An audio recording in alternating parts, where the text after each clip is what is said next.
The House of the Dragon episode airing on Sunday night begins with an ancient rivalry. Over the boundaries of their respective estates, a group of Blackwoods and a group of Brackens quarrel.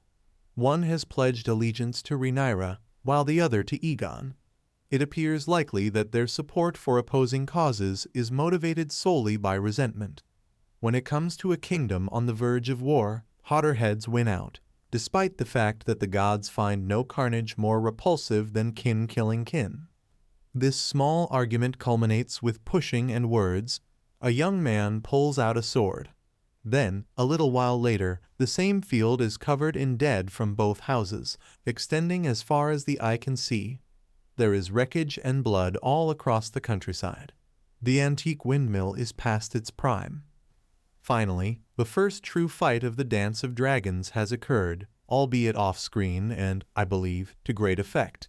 This isn't the end of it. It appears that a large portion of Season 2, or at least the first half of it, will focus on the cooler heads' attempts to call off the war and the early signs of conflict rather than the actual conflict. The desire for battle is evident in Daemon Matt Smith and Eamon Ewan Mitchell. But what about Rhaenyra Emma Darcy and Allicent Olivia Cooke? After talking with her Aunt Rhaenys Eve Best about the impending carnage, Rhaenyra determines she needs to travel to King's Landing to have a face-to-face meeting with Allicent. When she approaches Mysaria Sonoya Mizuno for assistance, the White Worm directs her to the one place the Queen Dowager travels where no one else is present, the Great Sept, where she goes to pray and burn candles. To the surprise of her former companion, Rhaenyra dons a nun's cloak and heads to the sept where she discovers Allicent, kneeling beside her. The talk then shifts to what King Viserys I actually stated in his final moments as she begs Allicent to do everything in her power to prevent war. When it turns out that he was talking about the prince that was promised and the Song of Ice and Fire, not Aegon's son at all, it's a rather significant revelation for both of them. Allicent, however, who is obviously shaken, says it's too late. There is nothing she can or will do to stop the impending war. Permit me to vent for a minute about Game of Thrones, not this program. I'm reminded of how incredibly ludicrous the finale was, as well as the numerous mistakes committed, particularly in Season 8. I really believe that Jon Snow is the Song of Ice and Fire, but I doubt George R.R. Martin will ever finish his books to refute me. He is the promised prince, not Daenerys, as the show foolishly kept implying before revealing she was anything but. Actually, the performance did nothing more than crudely and carelessly dismiss all prophecies.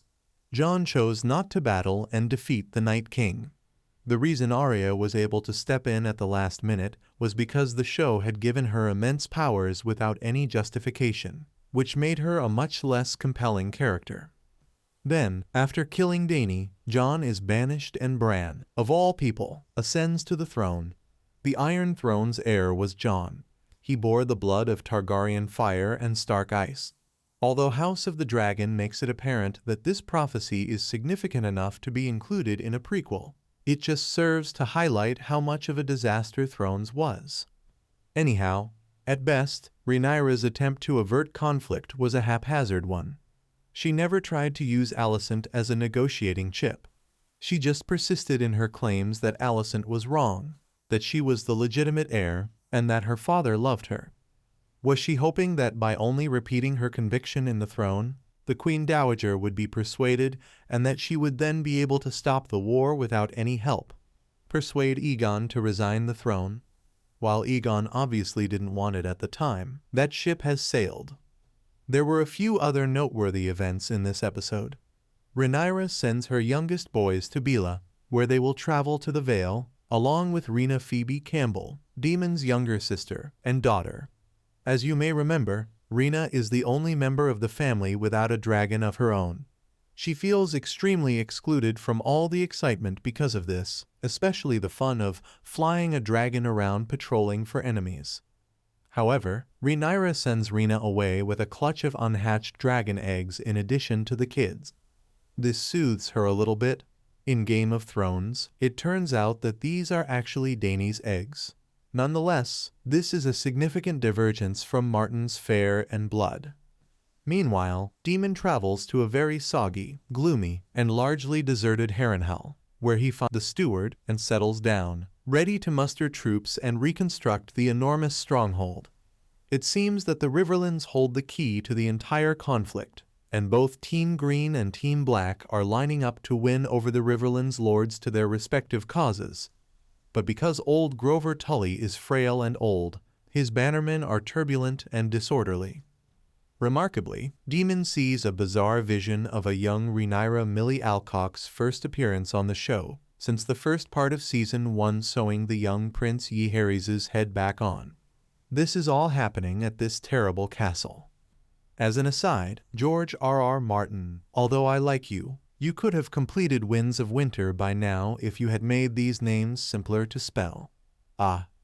This isn't your typical, everyday vision. Rather, a witch gives it to the reserved Prince excuse me, your grace, and trust me when I say that this specific witch will play a far bigger role in the plot as it develops. She informs Daemon, in this castle, you will perish. In Westeros, witches are known for foretelling the most terrible events. I don't think the program does a good job of explaining this, but Daemon essentially just took Harrenhal for Team Black without losing a single blood drop. It surely helped that Caraxes, his dragon, landed on the roof. It doesn't hurt that Strong despises his relative Larry's Strong Matthew Needham. On the other hand, Larry's gains the title of Master of Whispers in the same episode as a result of his unending guidance for young Aegon Roman II Tom Glyn Carney. We also get to know two more noteworthy new characters. The first is Gwaine Hightower, the brother of Allicent who has reportedly spent all this time in Old Town rather than at court. Freddie Fox of Slow Horses plays this kind of character too well. He may have had an off-screen appearance in the past, but as this episode marks his introduction to Sir Criston Cole Fabian Frankel, I assume he hasn't visited King's Landing previously.